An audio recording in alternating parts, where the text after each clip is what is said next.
¿Qué tal? Bienvenidos a la segunda semana de Adviento, un tiempo para la justicia. Al llegar la temporada navideña, las luces, las canciones, los compromisos y las reuniones empiezan a tomar su lugar en nuestro calendario. Pero a veces también te preguntas si todo tiene sentido luego de esos pocos días. Porque la alegría puede ser artificial y en realidad dentro de cada uno existe otro mundo con nuestra propia percepción y sentimientos. Navidad es un recordatorio de la venida del Hijo de Dios a este mundo. Más de 2000 años han pasado desde entonces, y la historia de la humanidad está marcada por el nacimiento de Jesús, por sus enseñanzas, su muerte, su resurrección, es decir, por toda su vida. Qué importante es reconocer que hubo un propósito en ese niño del pesebre y que cada uno de nosotros es importante para Dios. Deseamos que estas semanas previas, que son como luces que marcan la ruta hacia la encarnación de Cristo, nos ayuden a recordar que en Jesús Dios estaba reconciliando al mundo con Él. Los invito a leer conmigo el capítulo 3 del Evangelio de Lucas, los versos del 7 al 18. Yo usaré la versión Reina Valera contemporánea, pero cualquier versión física o digital en la que podamos leer el texto está bien.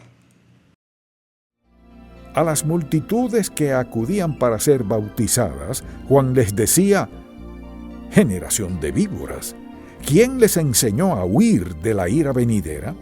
Produzcan frutos dignos de arrepentimiento y no comiencen a decirse: tenemos a Abraham por padre.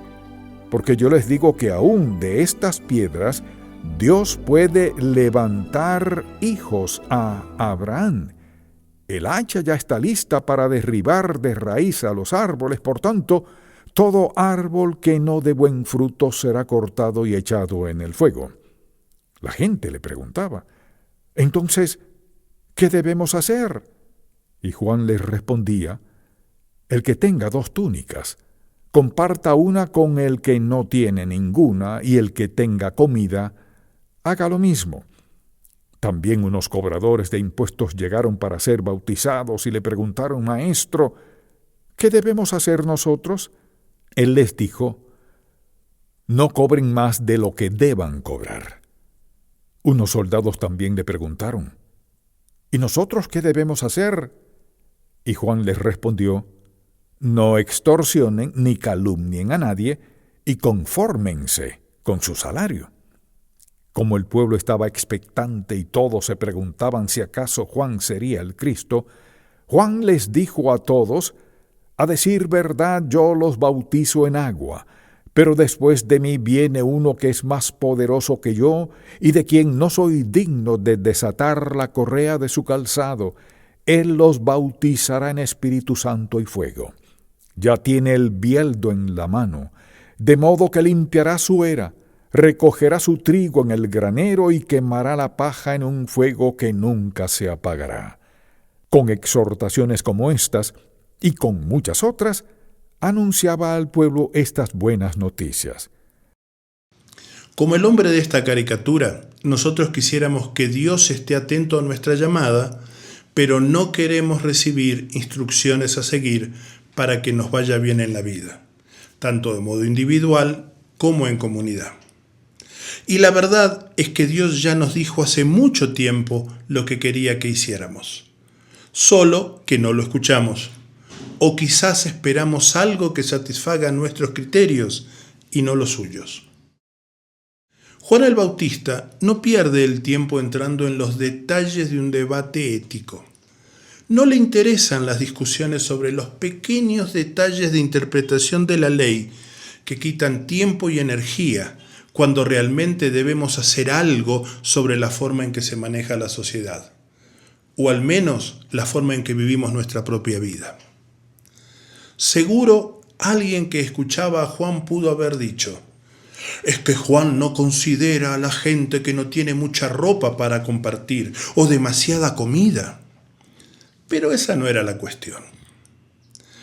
Si la gente venía a él para bautizarse, se estaba comprometiendo a ser el tipo de persona que Dios quería, a ser la luz del mundo, la gente en la que todos verían brillar la justicia de Dios. No había tiempo para largas discusiones como la que encontramos en los escritos de los líderes religiosos de su tiempo. Se necesitaban reglas generales, sencillas, claras, directas. ¿Tienes más capas que las que usas o necesitas? Regala una. ¿Tienes demasiada comida almacenada? Pues compártela. La propuesta es tan simple que no puedes equivocarte, a menos que quieras equivocarte. Al igual que los profetas de la antigüedad, Juan veía que los ricos eran cada vez más ricos y los pobres cada vez más pobres. Había que empezar a enderezar el rumbo. Los casos especiales son doblemente interesantes. A nadie le gusta pagar impuestos en los mejores tiempos, y algunas de las imposiciones se cobraban simplemente por capricho de los gobernantes locales, para llenarse los bolsillos descaradamente. Y con eso daban ejemplo a los recaudadores para hacer lo mismo. Juan no dice que deben dejar de trabajar para los odiados gobernantes. El pueblo debe ganarse la vida, pero nada más. Nada de querer enriquecerse a costa de su propio pueblo. A los soldados, como a los recaudadores de impuestos, no se les dice que abandonen sus carreras, pero deben evitar abusar de su posición, como era la costumbre ya normalizada. Nada de ser matones, de utilizar su fuerza bruta para robar a la gente sin ninguna consecuencia. Al decirles que se conformen con su salario, no les dice que no reclamen por lo poco que ganan. Lo que les dice es que no utilicen su inconformidad sobre sus salarios como excusa para robar y saquear. Nuestra cultura occidental se deriva del Imperio Romano. Aunque han pasado muchos siglos, parece que las cuestiones básicas siguen siendo las mismas. Y probablemente cada uno de nosotros puede sentir que hay injusticia en los impuestos que debemos pagar o en el abuso de quienes tienen autoridad. Los problemas planteados por Juan no nos son desconocidos hoy. Juan propone comportamientos sencillos y claros. Si las personas que lo escuchaban los cumplían, demostraban que asumían en serio su mensaje. Ninguno de estos cambios ocurre por casualidad. Solo ocurren cuando el pueblo, las personas concretas, se ha arrepentido de verdad de las pequeñas injusticias cotidianas que arruinan una sociedad. Acumulamos ropa, dinero, comida, satisfacemos nuestros placeres primero y el resto tiene que acomodarse a lo que me haga falta a mí o a cada uno de nosotros. Mientras yo me sienta a gusto, lo que le pase al de al lado no es de mi incumbencia. Y difícilmente nos involucremos en los problemas de los demás. Esto es verdad, nos hemos vuelto más individualistas. No compartimos nuestras necesidades, nuestras tristezas, nuestras luchas internas. Otros a veces ni se enteran de lo que nos pasa. Y Jesús dice, pero entre ustedes no debe ser así. El nacimiento de Jesús es la respuesta de Dios a las injusticias cotidianas. Las cosas están desequilibradas y Dios nace en un niño y viene al mundo a poner las cosas en su sitio. El desafío de Navidad para nosotros hoy se resume en estas palabras de la Biblia. No busque cada uno su propio interés, sino cada cual también el de los demás. Que haya en ustedes el mismo sentir que hubo en Cristo Jesús, quien siendo en forma de Dios, no estimó el ser igual a Dios como una cosa a la que aferrarse.